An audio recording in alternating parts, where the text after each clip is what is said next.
Hey, hello, everyone. Welcome to our breakout session with Carrie Mahoney and from the ARC of Massachusetts. So I'm going to ask that everyone mute themselves. And if you have questions, we will have time at the end of this session to answer any of your questions. Please put them in the chat box. And you can address it to everyone or to me, Nancy Willie. Or you can also unmute yourself at the end of Carrie's presentation so that you can ask that question on your own if you so prefer. Okay, without further ado, I would like to introduce Carrie Mahoney. Carrie, take it away. Okay, I'm gonna share my screen.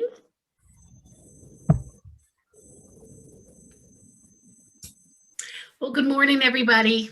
Thank you so much for coming today and to learn about future planning and that sort of thing. So our breakout today is really going to focus on what are some tools, resources, and strategies to use to share all that information all of you have in your heads for on your loved ones, and that you need to at some point pass on or share or whatever. So that's what we're going to be talking about today. So I'm, slideshow, here we go, sorry. From the beginning.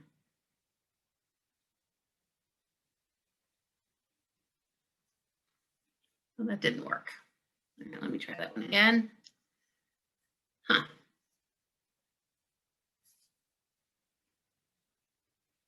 I'm screen sharing, so I'm not sure why I can't find my little cursor, but anyways, so we're gonna just begin in a second as soon as I get this. Here we go. Thank you. All right. So, so I'm Carrie. I'm from the ARC of Massachusetts. There at the ARC, I am the Director of Education and Outreach, and I'll also oversee a boutique program that we have called Support Brokers. We're a group of independent contractors who work with families and individuals in terms of planning, navigating services, and resources, kind of brokering between different programs and that sort of thing. The beauty of that program is that we don't represent a program or an agency, we work for you. So, but that's been around for about 15 years. And actually, I'm really happy to say that the ARC of Massachusetts, our support brokers, we're about to launch a wonderful planning booklet called Tools for Tomorrow. It's something that we did about 15 years ago, and we've updated the language and strategies, and it's something I hope you take advantage of it. I have also been through a couple of special trainings. I've been doing person-centered planning for a number of years, taken lots of courses and workshops on that. I've been working with the ARC of the United States, and I'm a trained facilitator on future planning. Actually, it was 2 years ago this June, we trained 27 people in Hadley, Massachusetts, elder service providers and also disability service providers on how to do future planning. And I'm going to be sharing about the ARC Center for Future Planning. And then I'm also an ambassador for Charting the Life course, which is some frameworks and tools to make planning and problem solving a little bit easier. So that's who I am. Feel free to reach out anytime. Okay, I'm from the ARC of Massachusetts, so we're a little bit different. We're the state ARC. We're part of all that national brand across the country. There's ARCs everywhere.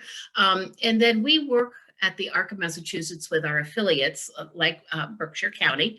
We have 17 all across the state. Basically, the ARCs, we're not the ones who provide the supports and services like day programs or family support or any residential programs. We are primarily an advocacy agency, so we're doing a lot on at the State House in terms of making sure that our loved ones are, getting funds in a state budget that's going to meet their needs, do a lot with legislative advocacy. What is disability policy? Actually, there's a group from Massachusetts, from the ARC, as well as the LEN program, who are going to be going virtually this year to Washington, D.C. and speaking with our federal representation about disability policy. Also do a lot with education, just education about disabilities and, what people need and that sort of thing. And then we're always, really want to do outreach because we want to make connections with people and make sure that they know the ARC is there for them throughout the lifespan. So this is a really old statistic, but I think it's really, really impactful. So in 2015, there was a State of the State report, and they found that 871,000 people with intellectual and developmental disabilities lived with caregivers who were 60 years of age or older. So I don't know about you, but I'm 6 years older than 2015. So I can imagine that number has just, almost doubled. I always say that family caregivers, you are the largest service provider in Massachusetts because the majority of people in Massachusetts and really across the country live with their family. So, but then another alarming statistic came out when the ARC of the United States did their FIND survey, which is Family Individual Needs Determination Survey. The most recent was in 2017. And most caregivers, or half the caregivers who responded, said they didn't have a plan for the future. So we're gonna, that's a tough statistics, and I totally get why that is the case. But so there's pros and cons to future planning. What does it bring you? It could bring peace of mind. Like, oh my goodness, thank goodness, I can sleep at night now. It can reduce the burden on future caregivers. I can't tell you the number of calls I get from adult siblings who really weren't part of a conversation around future planning, and all of a sudden their brother and sister are living with them because their parents maybe passed away or went into a nursing home and could no longer care. And it allows time for transition, which is really important for both the individual and I think the family. Getting used to your son living somewhere other than your home, and what kind of relationships, what kind of connections are you still going to have, and that sort of thing. And what we find is also the service design is always better. It's better for your loved one's needs because you have more time, you had more thought into it, and that sort of thing. But the barriers around it is, who likes to talk about their mortality? I don't. A lot of special needs families that I've supported over the years tell me, I'm hoping my loved one dies the day before I do, so I don't have to worry.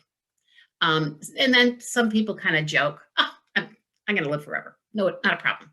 So, and then there's also, there's a lack of resources and options. It's like, you have to get a little bit more creative because, if you wanted your loved one in a residential setting, you go through this prioritization process, and, hopefully there is a place, that will fit. A lot of people are afraid to burden siblings. So, a lot of siblings, they have, they're part of that, they call it the club sandwich generation. And so they're maybe worrying about their parents, all of us, but they're also taking care of their own kids. And then they also have, trying to figure out what kind of relationship they're going to have with their brother and sister. And a lot of times it's really just about being unaware of possibilities.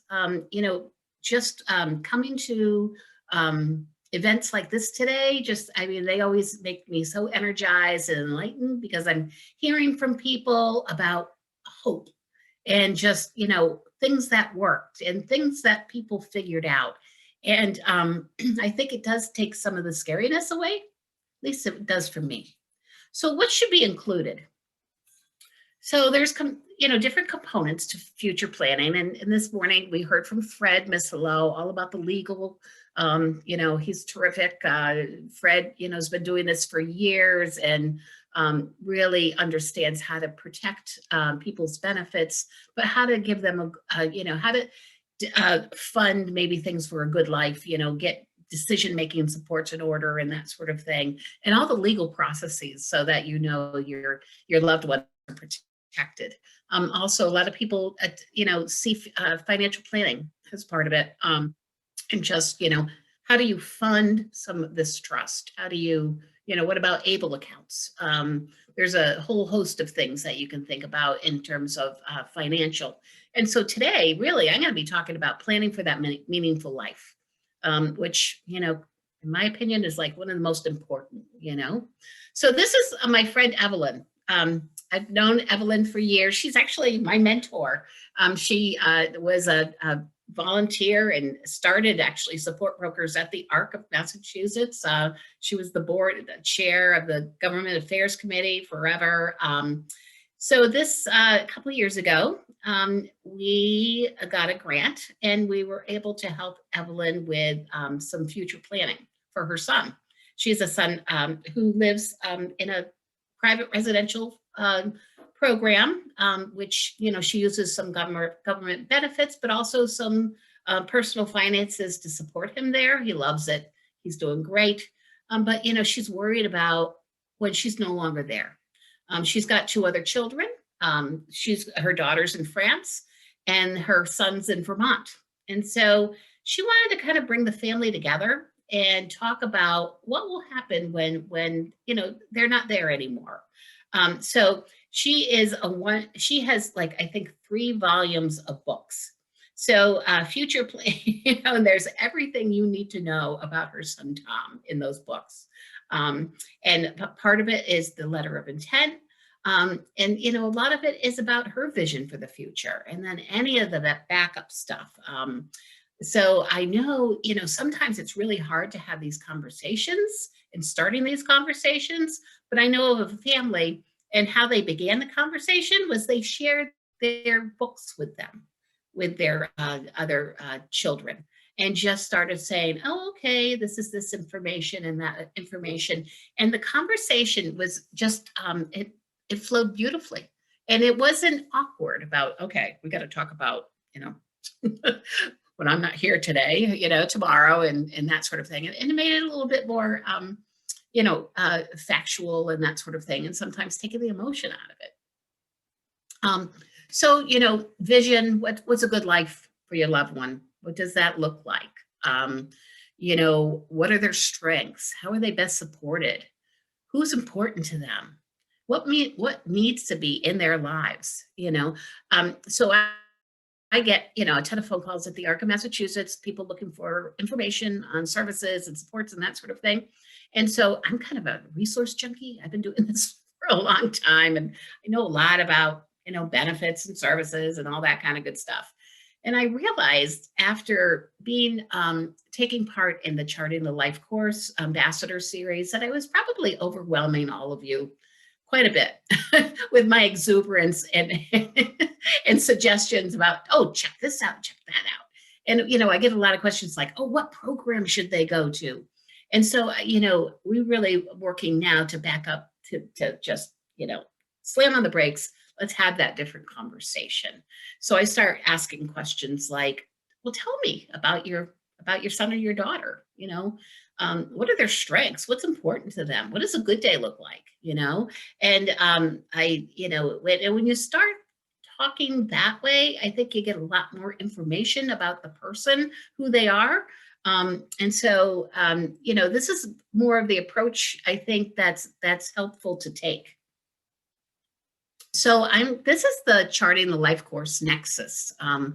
framework. I'm gonna just share with you a little bit. I know the Berkshire County ARC does a fabulous job in using a lot of these frameworks and tools when they're providing supports to families. So many of you will finally, I hope I don't bore you, and you'll find them, familiar. But what I love about charting the life course is it was developed by families. Families, you've been my best teacher throughout my career. And families with different visions and needs and thinking and that sort of thing. It was developed out in Missouri, Kansas City, and it has been taken over by the University of Missouri at Kansas City.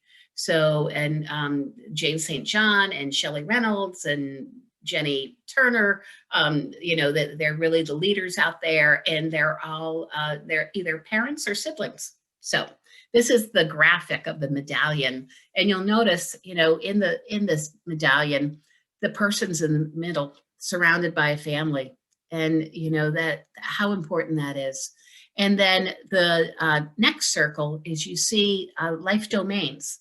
There's no jargon, and when you use this framework, it's all about, what you and I talk about. What do you do during the day? What do you do for work? Where do you live?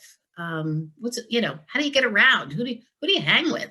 Do you attend a church or a religious organization that you're affiliated with? So it's just very practical, and I also enjoy it because it's very holistic. And it really kind of starts with, the core belief that everybody has the right to live, love, work, play, and pursue life aspirations, just as they do as others in the community. So this is about all people. This isn't just about people with special needs or intellectual developmental disabilities. This is, this is family planning too. And you can really apply it to any situation. I know when we went through ambassador training, we used these frameworks on ourselves. Of course, I was always, I'm always trying to lose weight. So, that was my goal. But, we really talked about how to, kind of do a guide. What I love about this is that it's kind of simple. You'll see in the middle that supporting positive life trajectories. So, you don't need these fancy tools. They're really colorful. They're really fun, but you don't need these. There's an arrow up. So what do you want in 5 years for your loved one? What do you want for yourself? And then what don't you want? To tell you the truth, I never used to ask people what they didn't want, but I do that all the time now, just because that's so important. And I don't think that everybody can always kind of figure out your vision. It's kind of flowery a little bit, and I'm thinking, oh my goodness, my vision, what do you mean? But I found that every single person that I've ever talked with can always tell me what they don't want. And life doesn't go in a straight line. We have curves, we have dips, we have situations. And it doesn't mean that you have to throw all that away and forget about it. It's just, this is such a wonderful tool to kind of bring out maybe once a year at an ISP meeting or an IEP meeting, just to kind of say, okay, this is where we were going. And this is some of the things that happened. And then this is the way we kind of have to go back. So on the bottom, you'll see all these circles. So they have these life stage booklets that I think are really terrific. And they go from infancy all the way through aging. So they talk about those domains. And the daily life and employment, community living, healthy living, advocacy, spirituality, safety, and really look at, how you want to frame and set some goals in these. You don't have to do it all at once. You can just take one at a time, whatever makes sense to you. But these are kind of really great questions that they throw out to you to start thinking about. And these are those aging booklets I was telling you about. There's one on there. they go from infancy, but there's one on focuses on adulthood, and then also focuses on aging. The aging one I think is really terrific because it brings up future planning. Brings it up in adulthood too, but much more in aging. And we did this pilot in the town of Lexington, and we did future planning using these frameworks and tools with 10 individuals who were over the age of 50 and had also a diagnosis of either an intellectual disability or autism. So we found these really, really helpful. So who should be included in this planning? Obviously, your loved ones with the disability. Not uncommon for you always not to want the same things. That's kind of like life. I don't know about you, but when I was younger, my mother always wanted me to be a secretary. And that was probably further on my list than I would have. I wanted to be a nurse. So those two things really didn't go together. But, parents, siblings, other family members, friends, involving legal and financial professionals and any other person and really in that person's life. Do they have some good friends? Are they neighbors? I've done a lot with future planning. We did a wonderful plan with an individual who was leaving his school, and it was a big Italian family, and we had 25 people squished into their living room. Wow. Because they all wanted to be there. And 6 of them were educators from his school program, which was really cool. So we began the meeting by showing just to his favorite song and just showing the photos from birth all the way, through his age at that point. I don't think there was a dry eye in the room. Certainly I didn't have a dry eye after looking at that. But, we had aunts and uncles there. We had neighbors there. We had teachers there. And, the dynamic between everybody contributing, because, we all saw this gentleman, Adam, a little bit differently, depending where we were. But so I apologize. That's my dog. She's a watchdog. So also, it's so important to be able to be prepared for, sharing daily routines, needs, supports, living arrangements, all that stuff that's you've been working so hard throughout the years. Who are their service providers? What are their contacts names? I know I'm in somebody's letter of intent. Not that I'm going to have a significant role, but the family asked if it was okay because I've known them for a long time. And I kind of understand the values of the family and what's important to them. And also I could be helpful to be a supporter. So it's great to identify those people. You saw that Evelyn had that big notebook. There's lots of ways of documenting this information. You can do it on the computer. I'll be sharing some resources of computerized letters of intent and that sort of thing. But you could just also write it on your own. I think in terms of, I know families have actually gotten together and over coffee, they filled out their letters of intents together. I thought that was a really cool way of doing it. Just kind of, putting out there, oh, how did you answer this? What did you say about that? And that sort of thing. And then just that camaraderie was just really, really motivating. So, and they got it done.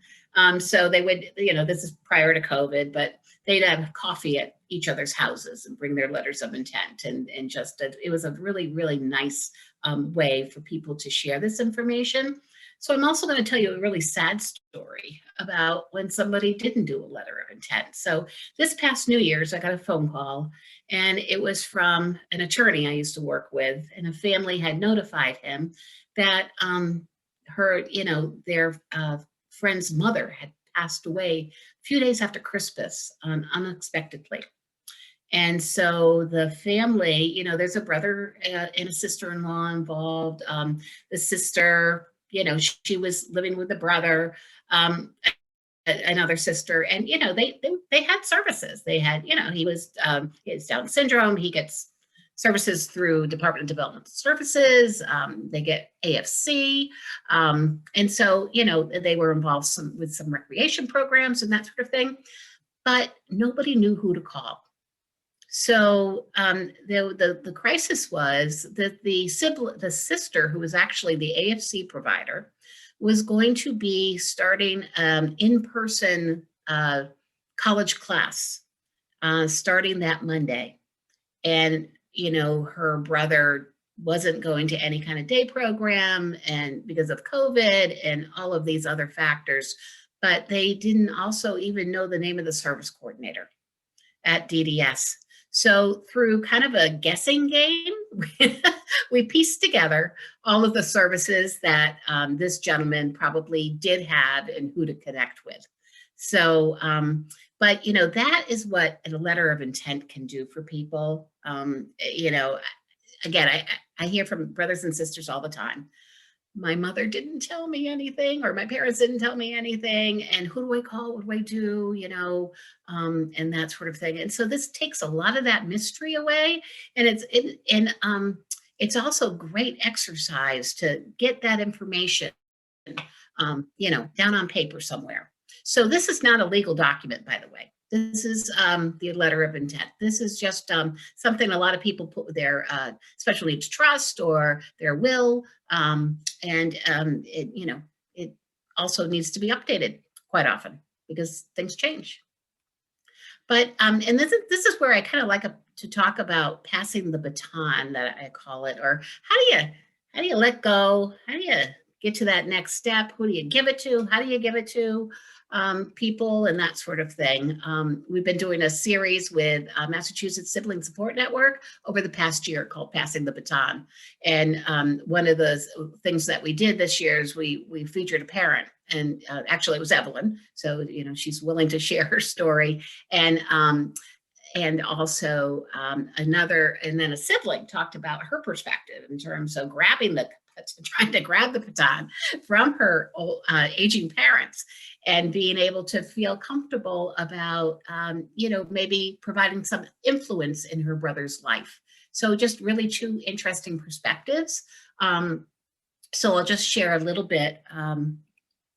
Okay. No, that's not the slide I want. I'll stay on this one. Sorry. With Evelyn, she again, her kids, one's in France, one's in Vermont, and Tom's in Boston, and he's doing great. This is prior to COVID. He has his job. He takes walks in the neighborhood.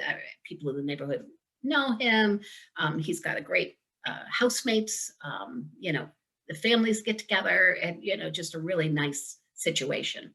So of course, when but I think so many parents, you're the glue that keeps everything together.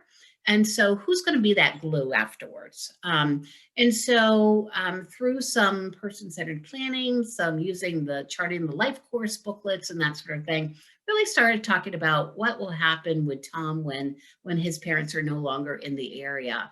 And actually his brother stepped up. And what he did was saying, well, of course he's coming to live with me. And everybody was a little shocked. This probably wasn't exactly what Evelyn really thought was going to happen. She was more thinking about, okay, so her daughter can come out and make sure she spends 2 weeks with Tom, and kind of checking in and that sort of thing. But it was kind of a no negotiation. Tom's going to live with his brother in Vermont. And so, going through that kind of dynamic was interesting. But, when we talked about planning gives you time for transition, actually, he is visiting his brother for the first time without his parents.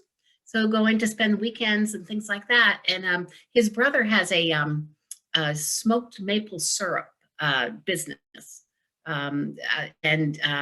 He has actually engaged his brother Tom in the business, and he helps put labels on the bottles and helps with the stirring and all that the collection. So it's really nice. And then another family I worked with was, the parents were in their 90s, and their son, had his own condo, lived independently with some supports, had a job. Um, he was kind of set. And so, really involved in his church, lived near the downtown community, was a frequent person there, visiting. He didn't have, a lot of supports. He did get some supports through the Department of Developmental Services, independent living, but he was really able to manage a lot of things on his own. But so we were doing some future planning with this family. And so one night he was at choir practice, and I had dinner with the brothers and sisters, sister-in-law, brother-in-law, parents, and we were talking about just like, what do you do? Who's gonna be that glue afterwards? What's everybody gonna be doing? And in the middle of that dinner, which wouldn't you know, we got a phone. The mom got a phone call. So Bruce hadn't shown up for choir. And so it was like, oh, okay. So upon investigation, he was waiting out in the freezing cold. It was a frigid, January night, and for an hour and a half waiting for his ride that was supposed to be there. So, Bruce has his autism, and, he does have an intellectual disability. So, he's very routine oriented. So there you go, my ride's supposed to be here, and I'm going to choir practice. Well, anyways, discovered it didn't, never showed up. So the brother-in-law left the dinner to go pick him up and bring him to choir. But it was a great example of who is going to get that phone call when the mom's no longer there. So this is a little bit about charting a life course too. They have these planning tools, and it's, kind of mapping the family roles. So who is caring about the individual? Who is caring for the individual? So taking these, these questions and categories, who's the provider of day-to-day care? What about material and financial needs? Inclusion and membership, advocacy, and also caring about, just so important, who loves and cares about them, who, you don't have to be providing the day-to-day supports to be able to really care about a brother or a sister or family member, and knowing what's important. Make it a lifetime commitment, holidays, how are they celebrated? Are they welcome, and that sort of thing. And then kind of looking at that next column on looking ahead. So how do you take some of these relationships and make some plans for the future? So this is, I'll be sharing the website that you can download. All these tools are free, and it's really easy to navigate. So this is Evelyn's letter of intent. So inside, she's got everything. She's great, and she's going to be, the funny thing is, we kind of have this joke that she hasn't shown her kids this yet. So we're like, okay, that's on her list to do next, is she's going to actually share it with her son, who's going to be taking this information and that sort of thing. But inside too, Evelyn has a really cute story about, Tommy lives in, Greater Boston, I think it's Brookline or Cambridge or one of them. And what's really important is that Tom fits in. He's out in the community a lot. He's, walking in the neighborhood. And so she wants him in clothing that, looks good. So she wants to make sure he's well dressed, and actually, suggested that she'd like to, LL Bean and other kind of preppy kind of clothing is the preference for Tom, and that sort of thing. So this is the beauty of that letter of intent. It could be so basic. I know somebody else whose son uses the same cereal bowl every single morning, and and it's not anything, that big. And of course, they could probably get used to another cereal bowl, but why? If it works, if it makes you happy, if it makes it more peaceful, that's great. I also heard from a service provider, which I thought was really fun, is that somebody, unfortunately, they lost their parents, so they had to move into a group home. And one of his rituals was on Monday night, he did his laundry. That was his laundry night. And then he had a beer. And so what I thought was terrific is that the service provider kept that routine for him, So Monday he did the laundry, and then he sat at the kitchen table and had his beer. And, it may be as simple as that, but, how important that these routines and rituals are documented, and also they can live on. So, again, the letter of intent, it's not a legal document, but I think it's one of the most vital, to tell you the truth. It just is going to, all those numbers that you have, Mass General, patient number, Social Security, who's the service coordinator his any significant evaluations, who are service providers, who are the contacts. It can be done electronically. There's lots of places that have them on websites. And you really need to update this at least once a year. So a lot of people just will use an anniversary or a birthday to trigger that. I have to look at my letter of intent and make sure it's all up to date. And, it's really considered an essential document. So these are some of the resources. This is the ARC Center for Future Planning. This is the ARC of the United States. They have a letter of intent on the computer, and you can just fill it in. They have a build your plan. So it talks about just different options for housing, for decision-making supports, all sorts of things. So this is the link to get to that Center for Future Planning and that letter of intent. And also all of these are available in Spanish as well, which is terrific.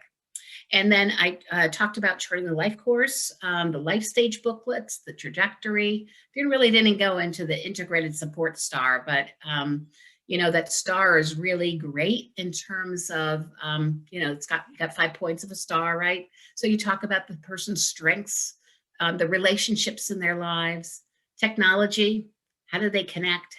Did they use it? Do they not? And also community, where are they in the community? And then the 5th point of the STAR is about eligibility and benefits. So I'm seeing that we have a 5 minutes. So I want to also just go through great article from the Special Needs Alliance in terms of the letter of intent, and also special needs financial planning. They have a letter of intent as well. So there's lots of resources there for you. So at this point, do any of you have questions?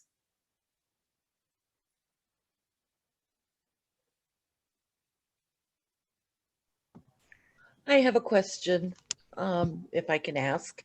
Oh, So sure. If the letter of intent is not a legally binding document, okay, but it would be put in with a will, and it's basically a life story of your child, what they like, who's important, so that, God forbid, if I were to get hit by a car tomorrow, whoever is on her team could take this information along with my will and then figure out a program for her based on that information. Or, I mean, because I think what scares me is that emergencies happen. I mean, and you Right. could be here today and you could be gone tomorrow. So you can have, your plan of action of what you want done for your child, and you can be working on that with an attorney and so forth. I'm kind of looking at this as like the stepping stone in between that. Am I understanding this correctly? Well, I think it's the number one. Nobody knows what tomorrow's going to bring for any of us, and so it's really important to have significant people. So I talked about that family, where the mom passed away unexpectedly. I mean, it was a lot of trauma and crisis because nobody knew who to call. So this document would really eliminate all of that. I think it's important that, you know, it's just not put away for the final, you know, the final days or whatever, that it's kind of brought out and shared with people beforehand, in terms of like your vision for what does a good, where's he living? You know, what does that look like? What's he doing? Who's going to be there in his life? You know, certainly transition is tough on everybody, but the more that people understand from you, as well as the other people who love and care about him, the better off he will be. And also sharing this with the Department of Developmental Services, you know, because they're going to be probably the ones, the service providers in the future. And, you know, they having discussions with them as well in terms of, this is what I really think would be a good situation. So. Okay, thank you very much. I appreciate it. Oh, you're welcome. Are there any more questions for Carrie? I'm just wondering, has anybody written a letter of intent?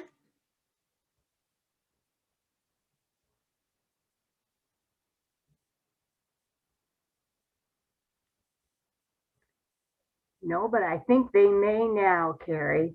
I want to say, I will say that I think that this is really good, because I've always looked at, you know, the will and estate planning thing, you know, and I was going to go to that session. I said, no, I think that this is more relatable to what I think would work better for, you know, in my terms, for my daughter.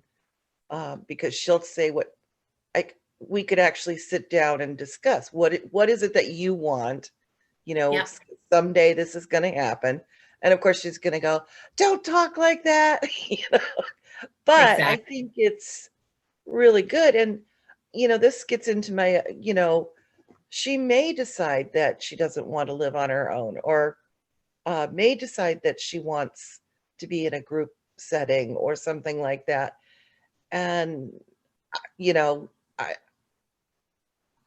I'm thinking now that maybe we should look, you know, at different options so that she knows what her options are, and make a better choice down the road, I guess, for things like that.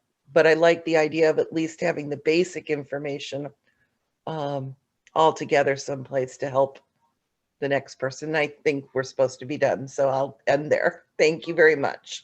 Oh, okay. Well, you're welcome. Thanks for sharing. Yeah, I think it's really important. And you know what? Like, well, when you look at all of us, you know, we might have had different goals at different times in our lives, or different thoughts about what we wanted to be doing or where we're going to be living and that sort of thing. But, you know, having that really well-documented information, as well as those relationships to have conversations with, is just so important. You know, it's before, during, and after, really. It really kind of provides you with and your loved ones with a wonderful foundation. So, can I just say one thing real quick to include? Sure. I've learned about this a long time ago, not called letter of intent, just something that if anything happened and somebody had to come in, one thing that I think would be important for my son, Buddy, like at the holidays, the foods that you make, the recipes, to include that in it. I'm going to call mine Buddy's Bible. That's awesome. I've got a preliminary thing for it, and that's one thing I want to include is the favorite foods that he always likes. That's a great point. Yes. I mean, you know, family traditions, I mean, we all have family. We all come from a family. And, you know, I mean, I know they shape me. I mean, and I've carried the traditions that I grew up with to my son. And, you know, I'm hoping that he's going to follow through and, you know, make that special dessert that we always have on Thanksgiving and that sort of thing. So I think that's a great idea about including recipes and that sort of thing. okay. I'd like to take this opportunity to thank you, Carrie. This is very valuable information. I like how you called it an essential document. And there was a statement in the chat that one was done 12 years ago, but because of this, she is now eager to update it. So Great. thank you again, everyone. You will be tossed back into the main room where please stay present because there will be raffles and you have to be present to win them. So thank you all for attending, and Carrie, thank you once again. Oh, thank you. Thanks. It was Yes, thank you. nice getting to know all of you. Appreciate it. Thank you. Thank